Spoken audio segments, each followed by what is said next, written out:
तो ठीक है जाता है। सब बच्चा बोल रहा है क्या? पूछिए दूसरा टावर। नेक्स्ट देखिए electric power.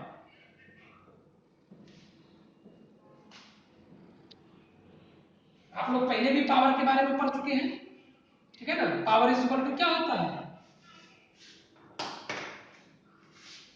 Power is equal to work done upon time, ठीक है। यहां भी इलेक्ट्रिक पावर भी इसी तरह निकलेगा। जितना वर्क डन किया जाएगा किसी चार्ज के द्वारा टी टाइम में, तो हम लोग पावर वहां से निकाल सकते हैं कि पावर इज इक्वल टू जितना वर्क किया गया उस चार्ज के द्वारा अपॉन टी। इसके यूनिट को देखते हैं। वर्क का यूनिट होता है जूल, टाइम का यूनिट होता है सेकेंड। तो जूल पर सेकेंड, इसी को हम लोग क्या बोलते हैं? वाट बोलते हैं। क्या बोलते हैं? वाट। तो याद रखना है SI unit of power is watt which can be represented as joule per second, ठीक है। तो एक फॉर्मूला आपका हो गया पावर का, वर्क डन बाय टाइम। हम लोग कैसे डिफाइन करेंगे पावर को?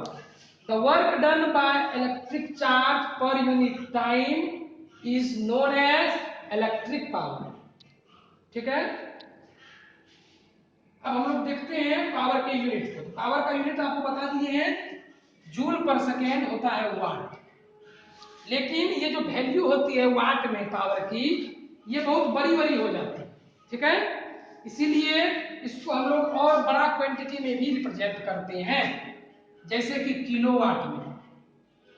तो 1 किलोवाट कितने के बराबर होता है? 1000 वाट के बराबर। मेगावाट आप लोग सुने होंगे कि इस स्टेट को इतना मेगावाट बिजली का सप्लाई जा रहा है। इसका मतलब क्या हुआ? मेगा कितना होता है आप जानते हैं, 10 पे पावर 6।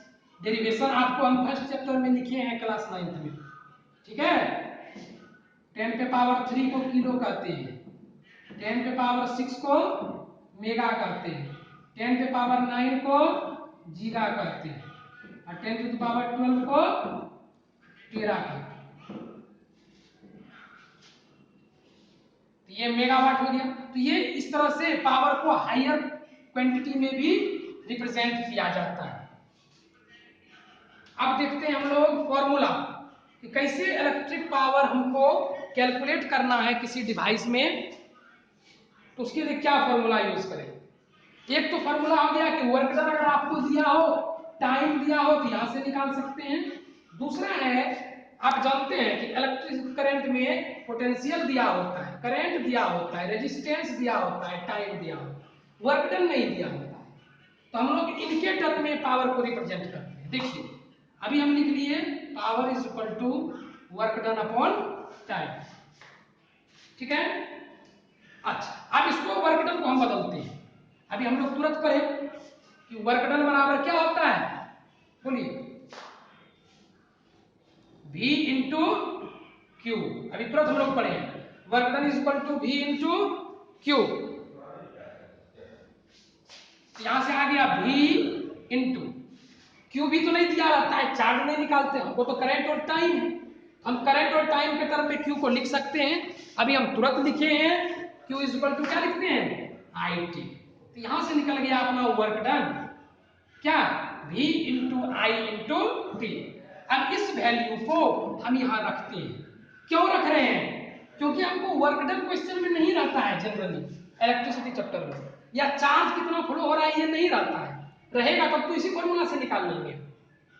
लेकिन हम लोग को ये दिया रहता है potential difference, current, resistance, time, इसी के टर्म में हम लोग पढ़ते हैं।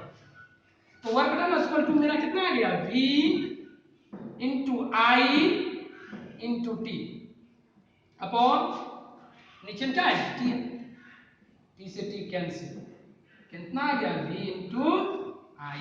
तो पावर का एक फॉर्मूला हुआ, power is equal to V into I. दो फॉर्मूला हो गया, एक दो। और आप जानते हैं इसको और भी आप रिप्रेजेंट कर सकते हैं, कहीं कोई दिक्कत नहीं है। और टर्म्स में रिप्रेजेंट करते हैं, और क्या क्या फॉर्मूला आ सकता है देखिए। ओम्स लॉ लगा दीजिए, V इज इक्वल टू क्या होता है, IR। तो v की जगह पर हम लिख देते हैं I इंटू आर। अब पहले से कितना गुना है I, तो यहां से पावर का एक तीसरा फॉर्मूला आ गया। क्या आ गया? P equal to I square R. ऐसा हम क्यों बता रहे हैं? क्योंकि हर क्वेश्चन में जरूरी नहीं है कि v और I दिया हो। किसी क्वेश्चन में I और R देके कहेगा पावर निकालिए, तो ये सब फॉर्मूला आपके ध्यान में रहना चाहिए। तीसरा है v का I के साथ हो गया, I का R के साथ हो गया। अब हम लोग v का R के साथ बनाते हैं, तो देखिए power is equal to v into I को हटा के R के टर्म में बनाना है। I इज इक्वल टू क्या होता है? v by R। Ohm's law में हम लोग पढ़ चुके हैं, इसको हम लिख देते हैं v बाय R। कितना आ गया? v square upon R। ये देखिए ये तीन फॉर्मूला हुआ आपको पावर का। क्या क्या? v into I square R या v स्क्वायर और आर। और इसी में देखिए पावर में जब टाइम से गुना होगा तो वर्क डन निकलेगा ना, वही तो हीट एनर्जी है। आई स्क्वायर आर टी, टी लगा देंगे तो पावर किसमें बदल जाएगा? वर्क डन में। वर्क डन ही तो हीट एनर्जी होता है। तो हम सीधा भी कह सकते हैं कि हीट वाला जो फार्मूला है उसमें से टी हटा देंगे तो पावर का फार्मूला हो जाएगा। किसी को समझने में कोई दिक्कत हुआ है?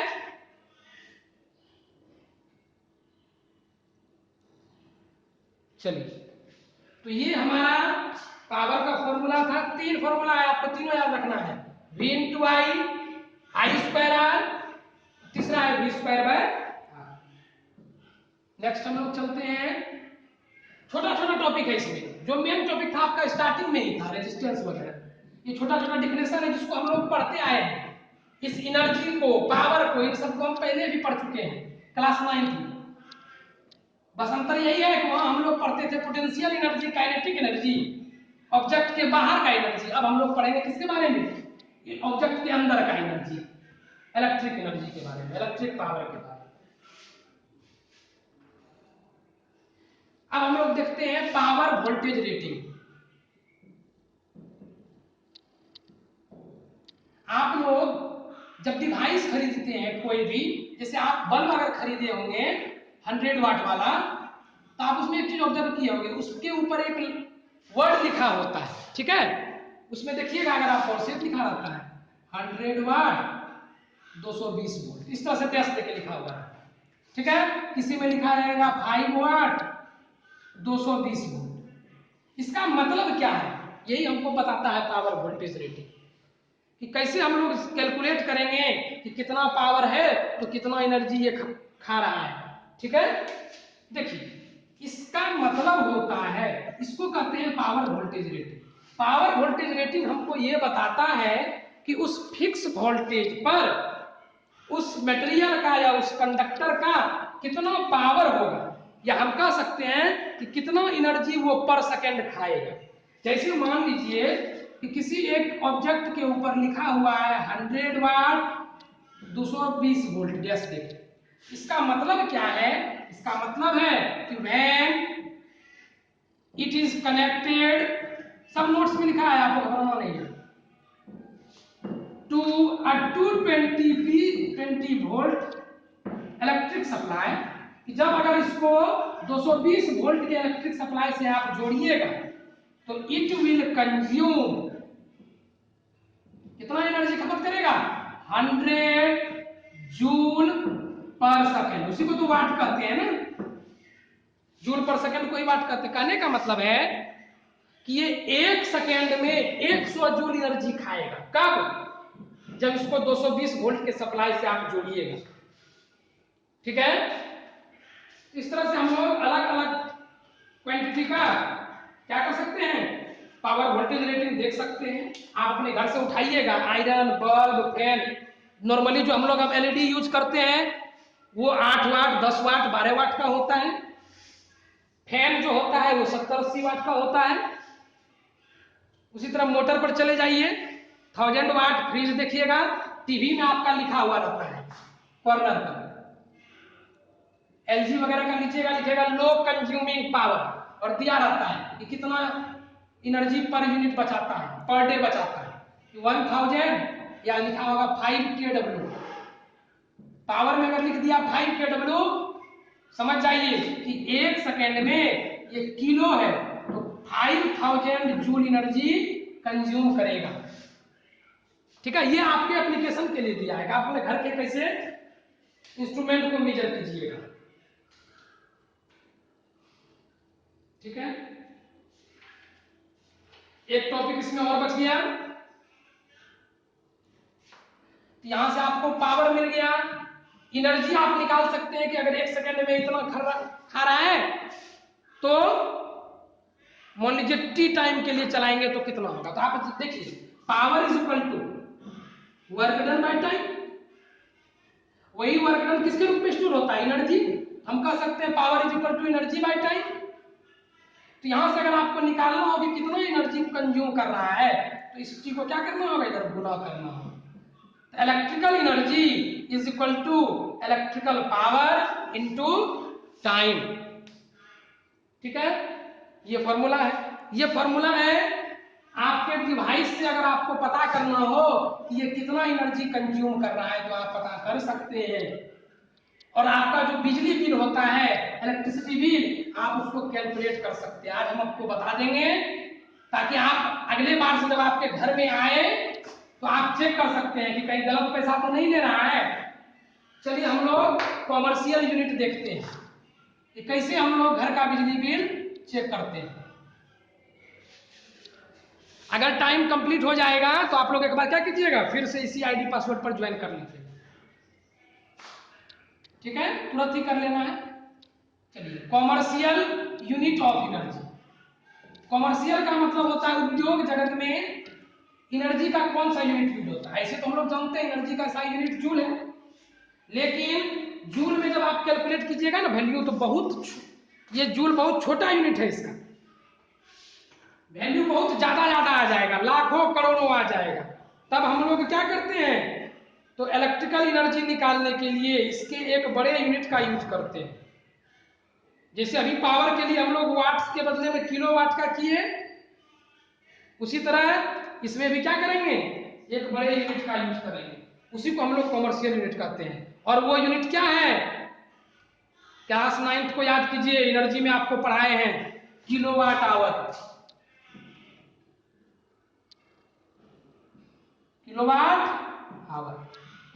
अब देखिए 1 किलोवाट आवर में कितना एनर्जी होता है, इसको हम लोग निकालते हैं।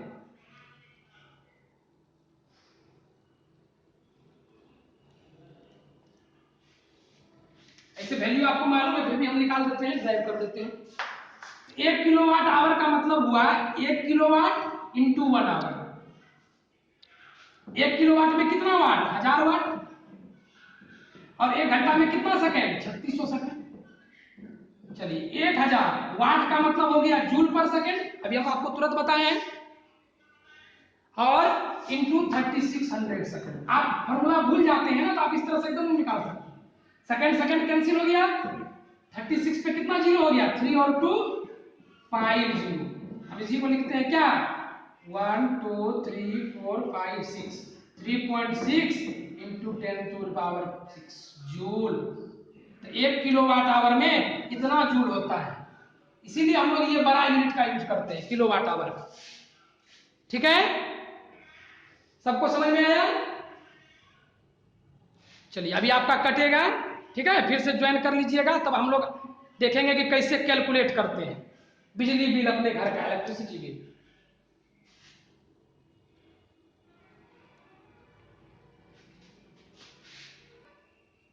चलिए देखिए कैसे कैलकुलेट करते हैं, how to calculate the electricity bill. कैसे हम लोग इलेक्ट्रिसिटी बिल को कैलकुलेट करते हैं। अब मान लीजिए आपके घर में जितना भी डिवाइस है उसमें पावर लिखा हुआ रहता है, ठीक है।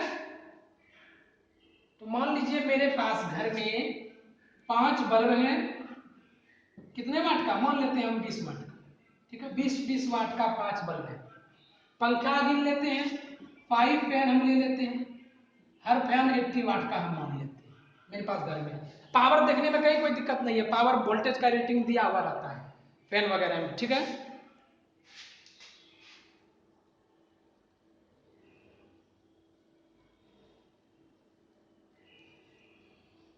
अब देखो ज्वाइन कर रहा है कुछ बच्चा लेट से।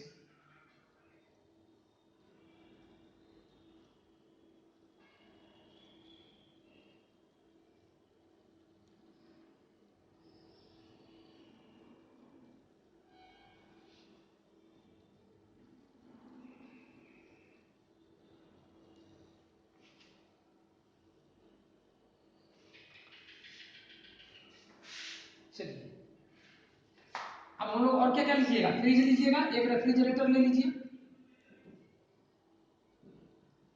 कितने वाट का, मान लीजिए 1000 वाट का। एक मोटर ले लीजिए, इलेक्ट्रिक मोटर आपके घर में है, मान लीजिए 1200 वाट का, जिसको 1 kW भी बोलते हैं। ठीक है, आप लोग सुनेंगे इतना kW का हुआ है मोटर, इतना kW का है मेरा मोटर। और क्या क्या लीजिएगा, बल्ब, फैन हो गया, फ्रिज, मोटर, वॉशिंग मशीन भी लीजिएगा, ले लीजिए। बहुत चीज मम्मी से लिए हैं पापा दहेज में। वॉशिंग मशीन भी ले लीजिए 700 वाट। टीवी तो लिए ही नहीं, एक टीवी ले लीजिए 250 वाट मान लीजिए। ठीक है, आजकल का एलईडी थोड़ा कम पावर का होता है। चलिए मान लीजिए इतना डिवाइस मेरे पास है। ठीक है, और हमको निकालना है कि अगर ये जो है बल्ब कितने टाइम के लिए बढ़ेगा। मान लीजिए हम बल्ब और फैन दोनों जलाते हैं कितने आवर के लिए, 6 आवर के लिए। फ्रिज मेरा गर्मी का मौसम है अभी ज्यादा चलता है, 18 आवर चलता। मोटर 3-4 घंटे में पानी भर जाता है, 3 आवर। वॉशिंग मशीन 1-8 घंटा के लिए चलाते हैं, कपड़ा साफ हो जाता है। टीवी आजकल मोबाइल देखने लगे हैं तो टीवी तो कम ही देखेंगे, मान लीजिए 5। ये सब हम इतने इतने समय के लिए यूज करते हैं। अब हमको निकालना है कि कितना बिजली बिल, इलेक्ट्रिसिटी बिल मेरा उठेगा एक मंथ में। और मंथ मान लेना है अप्रैल का, क्योंकि हर एक का दिन अलग अलग होता है। अभी कौन सा महीना है, जून है ना, जून ले लीजिए, जनवरी, फरवरी, मार्च, अप्रैल, मई, जून, 30 डेज। तो आपको पूछा जाएगा कि calculate the electricity bill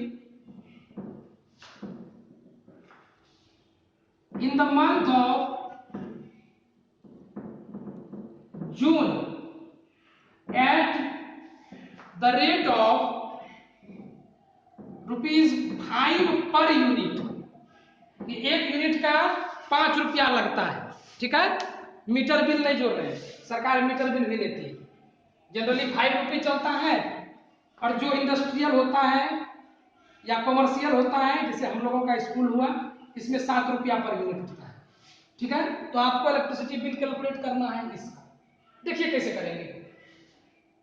unit का मतलब कॉमर्शियल यूनिट, मतलब हमको किसमें चाहिए, किलोवाट आवर में। एनर्जी किसमें चाहिए, किलोवाट आवर में।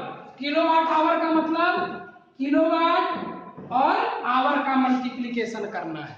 तो जितना भी पावर दिया गया है सबको किलोवाट में बदलना है, और उस किलोवाट को आवर से गुना करते जाना है। जैसे देखिए पहले बल्ब का निकालते हैं, तब 5 बल्ब में टोटल पावर कितना हो जाएगा, 20 × 5 वाट। करने का मतलब 100 वाट हो गया। तो किलो में कितना हो जाएगा, 100 डिवाइडेड बाय 1000 कितना हो गया, 1/10 किलोवाट। ठीक है, और इसमें क्या करना है, आवर को गुना करना है। तो हमारा एनर्जी ऑफ 5 बल्ब कितना हो जाएगा, तो 1/10 किलोवाट इंटू 6 आवर, तो कितना हो गया, 3/5 किलोवाट आवर। इसी तरह सबको निकालना है। चलिए फैन का कीजिए, 5 फैन 80 वाट का एगो है, तो 5 बल्ब का कितना हो गया, 80 × 5 वाट। कितना आसान है देखिए, 400 वाट।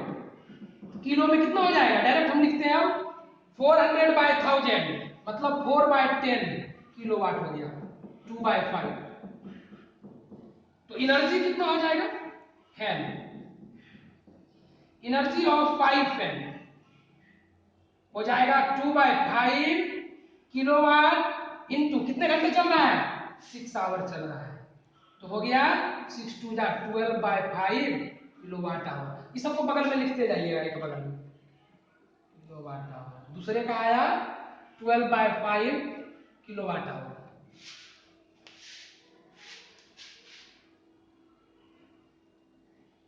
समय पर ज्वाइन कर जाया करो बाबू, तुरंत ज्वाइन करना था,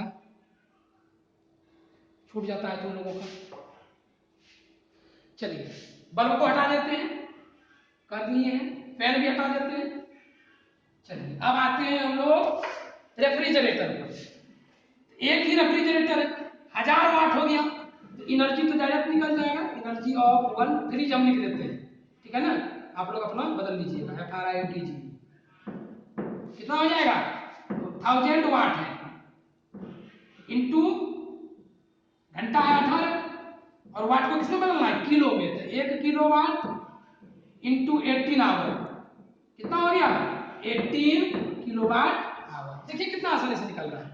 तीसरा हो गया 18 किलोवाट आवर। चलिए चौथा देखिए, मोटर का देखते हैं। 1200 वाट किलोवाट में कितना हो जाएगा, 1.2 किलो।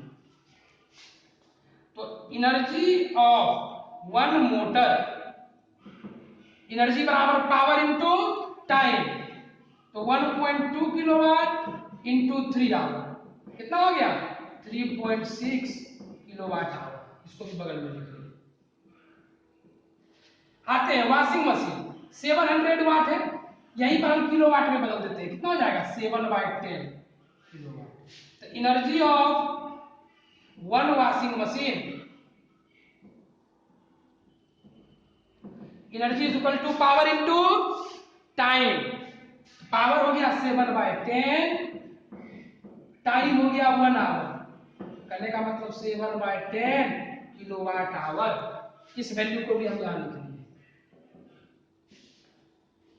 लिखते जा रहे हैं सबको।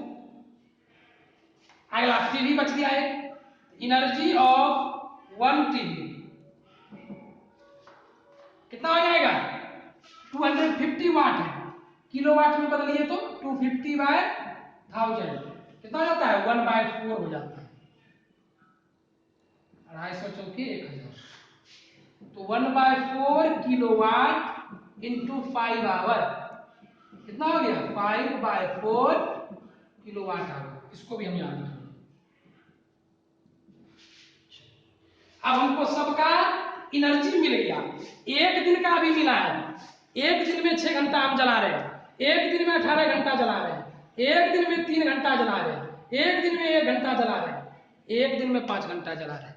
हमको कितने दिन का निकालना है, 30 डेज। आपको क्वेश्चन में दिया होगा कि जून महीना का निकालिए, कभी कभी दे देता है कि 1992 के फरवरी का निकालिए। देखिए ओलंपियाड वगैरह में यही खेल करता है, ओलंपियाड का क्वेश्चन टफ नहीं होता, बस ट्विस्ट किया हुआ होता है। अब बच्चा क्या करेगा, फरवरी देखेगा 28 करके कर देगा, आएगा ही नहीं। 1992 में क्या आ जाएगा, 29 डेज हो जाएगा, लीप ईयर होता है। तो ये छोटा छोटा चीज पर ध्यान रखना। अब हम लोग टोटल एनर्जी को ऐड कर देते हैं, तब यूनिट के हिसाब से निकलेंगे। अब लिखते हैं total energy consumed in 1 day. पहले एक दिन का निकालते हैं, सबको जोड़ना होगा। 3/5 पॉइंट में लिखते जाइए, ज्यादा आसान पड़ेगा। 0.6 हम लिख दिए, 0.6 प्लस 12/5 24 पंचे 120 2.4, 18 है 18 को सीधे लिख दीजिए, 3.6 है सीधा लिख दीजिए, 7/10 है 0.7 लिख दीजिए, और 5/4 है 4 से काटना है 12.5 1.25। इतना हो गया किलोवाट आवर एक दिन का। चलिए जोड़ लेते हैं जरा सा, जोड़िए। 5 बच रहा है, 5 7 2 9 6 15 4 19 6 25 के 5 बाकी 2 2 1 3 3 6 1 7 2 9 9.55 किलोवाट आवर। ठीक है, इतना एनर्जी टोटल कंज्यूम हुआ है एक दिन में। तो हम लोग लिखेंगे therefore total energy consume in 30 days कितना हो जाएगा, 30 इंटू 9.55 55 किया 165 कितना हो गया 28.65 ठीक है।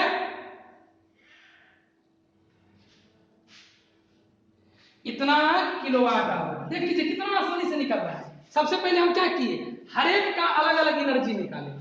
Energy is equal to power into time, power into time, power into time.